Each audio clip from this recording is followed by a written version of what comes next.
नमस्कार साथियों, आज हम मातृभूमि एकेडमी की तरफ से हमारे हीरो टीचर को आपके सामने वापस लेके आए हैं और इनके लिए आपको कहना चाहेंगे, इन्होंने जितनी मेहनत से आपके लिए करंट अफेयर्स की क्लासें ली है उनमें 10 में से 9 प्रश्न सीधे के सीधे आए हैं। 10 वीडियो मतलब इन्होंने पढ़ाए हैं और करंट अफेयर्स के लिए सीईटी के एग्जाम के लिए करंट अफेयर्स की क्लासों में, और उस 10 में से 9 प्रश्न सीधे के सीधे आ रहे हैं।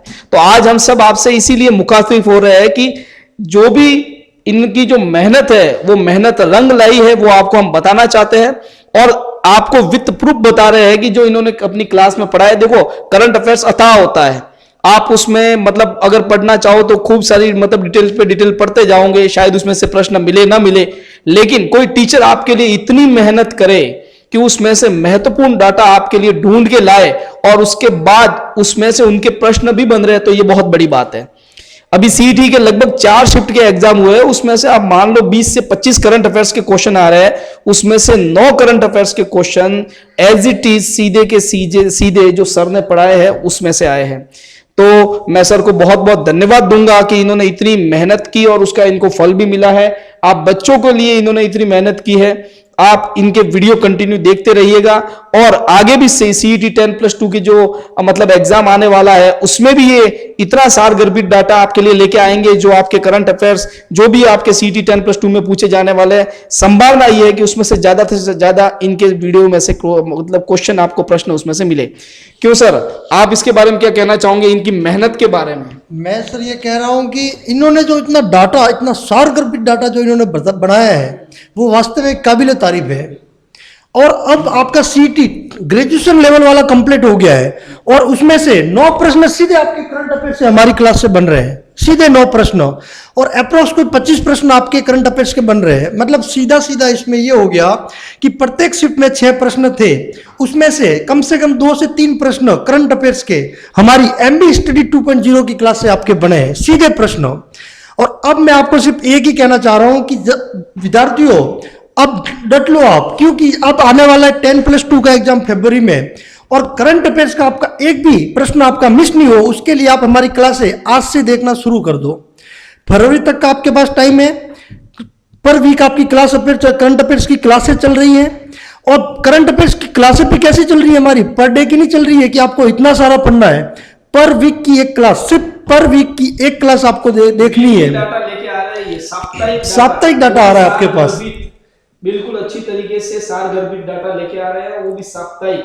मतलब 7 दिन में आप एक बार अपने नोट्स बना दो और 7 दिन में अच्छी तरीके से नोट्स को अपनी कॉपी में नोट करके बार बार एग्जाम के टाइम उनको रिवीजन करते रहो।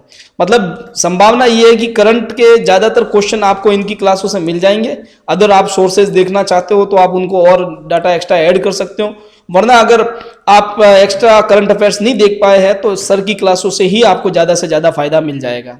देखिए, सर की क्लास में मैं आपको बताऊं, जैसे इनकी स्लाइडों में मैं अभी जैसे ये आपको आगे बताएंगे कि कौन सा प्रश्न आया है और कौन से प्रश्न के लिए इन्होंने वीडियो में जो पढ़ा है। देखो, पहली बात तो मैं यहां पर आपको बताना चाहता हूं, इन्होंने जो स्लाइड ली है, जो पीपीटी ली है, जो आपके लिए इन्होंने डाटा तैयार करके लाया है, वो ही बहुत इंप्रेसिव है, बहुत अच्छा है। क्योंकि देखो, सीधी सी बात है, कोई क्लास इस तरीके से पढ़ा रहा है और कोई बच्चा इस तरीके से क्लास ले रहा है कि उसको दृश्य श्रव्य दोनों तरीके से मतलब एक अच्छा डाटा मिल रहा है, तो वो उसके दिमाग में ऑटोमेटिक ऐसे ही फिट हो जाता है। अब यही क्लास जैसे सर ने पढ़ाई और विक्रम एस के बारे में इन्होंने कुछ बताया है, तो इस तरीके से डायग्राम लेके वो बता रहे हैं, इस तरीके से एक चित्र से आपको समझा रहे हैं और डाटा आपके सामने लेके आ रहे हैं, तो आपको रटने की भी जरूरत नहीं पड़ेगी। आपके एग्जाम में सीधा अगर वो प्रश्न आया तो सीधा आपके दिमाग में क्लिक होगा कि हाँ, सर ने ये पढ़ाया था, ये इसका आंसर है। तो बहुत बहुत आपको मतलब बधाई है कि आपके जो सीईटी के एग्जाम है इसमें से बहुत सारे क्वेश्चन सर की क्लासेस से आए हैं, और मैं आगे यही कामना करूंगा कि सर भी आपके लिए बहुत इसी तरीके से मेहनत करते रहे, आप भी सर को इसी तरीके से अपना प्यार देते रहे, और अच्छी से अच्छी इनकी जो क्लासें हैं, नोट्स है, ठीक है, उनको आप आगे से आगे फॉरवर्ड करिएगा, इनकी क्लासों को ज़्यादा से ज़्यादा स्टूडेंट में शेयर करिएगा ताकि इनको और ज़्यादा मोटिवेशन मिले। अभी सर आपको पूरा का पूरा बताएंगे कि भाई कौन कौन से शिफ्ट में या फिर मतलब जो क्वेश्चन आए हैं उन क्वेश्चन के आंसर किस तरीके से हमारी कोचिंग से निकले हैं, आपको विथ क्वेश्चन और विथ उनके प्रूफ आपको बताएंगे। साथियों, शुरुआत से ही मैंने आपको बताया था मेरी क्लास से जुड़े रहना, 100% मेरी क्लास से आपके करंट अफेयर से सवाल आएंगे। मैंने आपको बताया था शुरू से, मैं हर वीडियो में आपको बताया था मेरी क्लास से आपके करंट अफेयर्स में जो सवाल आएंगे एग्जाम के थ्रू आने वाले हैं, और मैंने बताया भी था आपको। ठीक है साथियों, तो अपना जो पहला प्रश्न था शिफ्ट के अंदर, जो अपने 8 तारीख की जो सेकंड शिफ्ट थी ना सेट एग्जाम की, जो अपने ग्रेजुएशन लेवल की, उसके अंदर ये प्रश्न आया था कि विक्रम एस क्या है। इसके बारे में मैंने आपको बताया था कि विक्रम एस क्या है। भारत का प्रथम निजी रॉकेट है, नासा में स्थापित प्रेक्षण यान है, नियंत्रण केंद्र है, श्रीहरिकोटा में नव स्थापित प्रेक्षण केंद्र है। तो इनके बारे में बताया था साथियों। तो मैंने ये आपके सामने इस डाटा लिया था कि भारत के पहले निजी तौर पर विकसित रॉकेट के बारे में बताया था, विक्रम एस के बारे में। तो इसका सीधा सा जो उत्तर था अपने कौन सा था, ए ऑप्शन था, भारत का प्रथम निजी रॉकेट जो आपने बताया था। ये अपने यूट्यूब चैनल जो अपने MBA स्टडी 2.0 के अंदर, इसके अंदर ये प्रश्न मैंने बताया था आपको। सेकंड प्रश्न अपने आया था, इसी शिफ्ट के अंदर आया था, पद्म पुरस्कार 2022 के प्राप्तकर्ता में राजस्थान से संबंधित कौन था। मैंने आपको बताया था, पद्म भूषण के बारे में बताया था, जो चंद्र प्रकाश द्विवेदी है। आप देख लो, पद्मश्री अवार्ड के बारे में बताया था, जिसके अंदर पद्मश्री अवार्ड थे राजस्थान के 3 व्यक्ति को मिले थे, अर्बन लेखनी को मिले थे और चंद्र प्रकाश को मिला, और रामदयाल शर्मा को, जो अपने चंद्र प्रकाश जी थे वो सिरोही डिस्ट्रिक्ट से थे, और कला के अंदर इनको मिला था। किसके अंदर मिला था साथियों, कला के अंदर। आप प्रश्न देख सकते हो, पद्म पुरस्कार 2022 के बाद राजस्थान से संबंधित पुरस्कार किसको मिला था, चंद्र प्रकाश द्विवेदी जी को। अगले प्रश्न की मैं बात करूं, ये भी इसी शिफ्ट का था, 8 तारीख जो सेकंड शिफ्ट था ना अपने 8 जनवरी का सेकंड शिफ्ट का, उसके अंदर ये आया था प्रश्न, इंदिरा महिला शक्ति उड़ान योजना के बारे में मैंने बताया था। इंदिरा शक्ति महिला उड़ान योजना के बारे में बताया था। तो उसमें क्या था, अपने जो प्रजनन आयु की लड़की और महिला वो क्या था, अपने मुफ्त सैनिटरी पैड दिए जाएंगे। तो ये अपना कौन सा ऑप्शन था, बी ऑप्शन था। कौन सा ऑप्शन था साथियों, ये देख लो आप, इंदिरा महिला शक्ति उड़ान योजना। कौन सा था, इंदिरा महिला शक्ति उड़ान योजना। 19 दिसंबर 2021 को सरकार के 3 साल पूर्ण होने पर किया था। लाभार्थी कौन से 10 से 45 वर्ष की राशि और 2 करोड़ इसमें खर्च हुआ था। इसके विभाग की मैंने बात की थी, महिला और बाल विकास, और इसमें समस्त महिला व किशोरियों को निःशुल्क सैनिटरी पैड और नैपकिन दिया जाएगा। इसके बारे में मैंने आपको बताया था। इसी शिफ्ट का जो अपना अगला प्रश्न है वो था अपने निम्नलिखित में से भारत के किन शहरों को 2021 में T state of the world, इसके बारे में मैंने आपको बताया था। ये मेरे क्लास का 3rd वीडियो था, जब मैंने शुरुआत की थी पढ़ाने की, ये मेरा 3rd वीडियो था। उसके अंदर मैंने आपको हैदराबाद से संबंधित जितने भी थे, नॉन डेज, रमजान क्या था, मिथिला मकान टैग क्या था, उसके बारे में मैंने बताया था।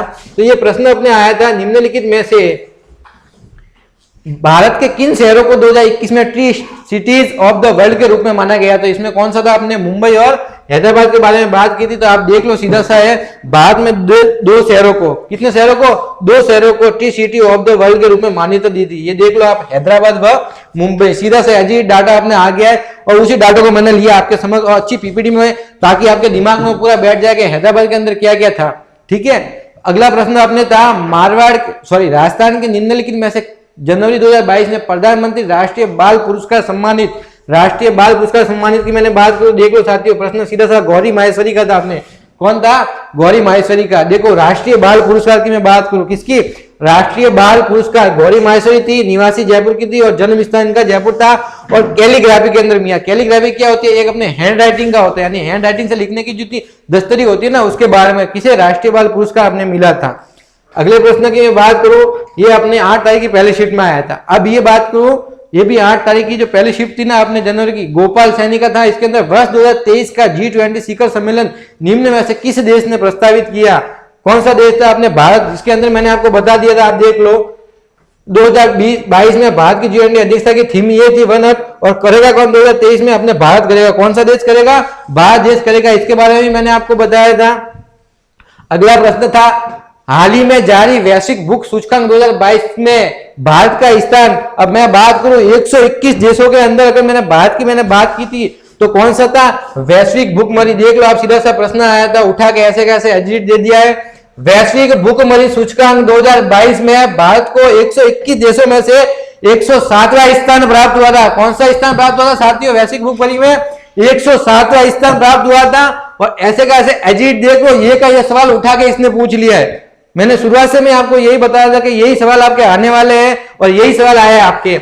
अगला शिफ्ट साथियों बता दूं, सेट जो 8 तारीख की शिफ्ट थी, अपने फर्स्ट के अंदर ये प्रश्न आया था, अंतरराष्ट्रीय महिला दिवस 2022 पर नारी शक्ति पुरस्कार किसे सम्मानित किया गया। तो मैंने आपको बता दिया, सीधा एजिटेड ये प्रश्न आपने ले लिया है। देख लो, बतुल बेगम जी को, किसको, बतुल बेगम जी। अगर बतुल बेगम की बात करूं मैं, नारी शक्ति पुरस्कार की मैं बात करूं, 8 मार्च 2022 को महिला दिवस के उपलक्ष्य में 8 मार्च को कौन सा आपने महिला दिवस मनाते हैं और किसे प्राप्त हुआ था? बतुल बेगम जी को, जो एक मांड गायिका थी, अपने जयपुर की कौन सी गायिका थी? मांड गायिका थी, उनको प्राप्त हुआ था 8 मार्च 2023 दिल्ली के अंदर नारी शक्ति पुरस्कार। अगर मैं अगले प्रश्न की बात करूं, अपने किस भारतीय खिलाड़ी ने जर्मन ओपन बैडमिंटन 2000 प्रतियोगिता में रजत पदक जीता था? तो ये तो अपने प्रश्न लिया था हाल में, जैसे फ्रांस ओपन की मैंने बात की थी, तो फ्रांस ओपन के अंदर किसको मिला था? आपने एक्सेल सेन को। और इसी वीडियो के अंदर मैंने आपको बताया था कि आपने जो भारतीय खिलाड़ी की बात करो ओपन बैडमिंटन, तो किसे मिला था? लक्ष्य सेन को मिला था। किसे मिला था? अपने लक्ष्य सेन को मिला था। और अंतरराष्ट्रीय लेवल पर किसे मिला था? पुरुष सिंगल्स के अंदर बात करूं तो विक्टर एक्सेल सेन को मिला था, जो डेनमार्क के थे और बैडमिंटन खिलाड़ी थे। अगर महिला सिंगल्स की बात करूं तो कैरोलिन की मिली थी और स्पेन की थी। कहाँ की थी ये?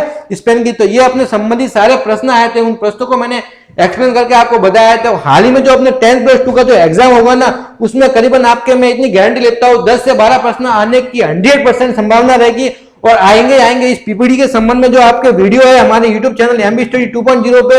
अभी तक मैंने 10 वीडियो की क्लास ली है और 10 वीडियो की क्लास में से 9 प्रश्न ऐसे के ऐसे पूछे साथियों। तो आप जुड़े रहिएगा हमारे यूट्यूब चैनल एमबी स्टडी 2.0 के साथ। और हमारा ये वीडियो पसंद आया तो प्लीज लाइक शेयर और सब्सक्राइब जरूर कीजिएगा।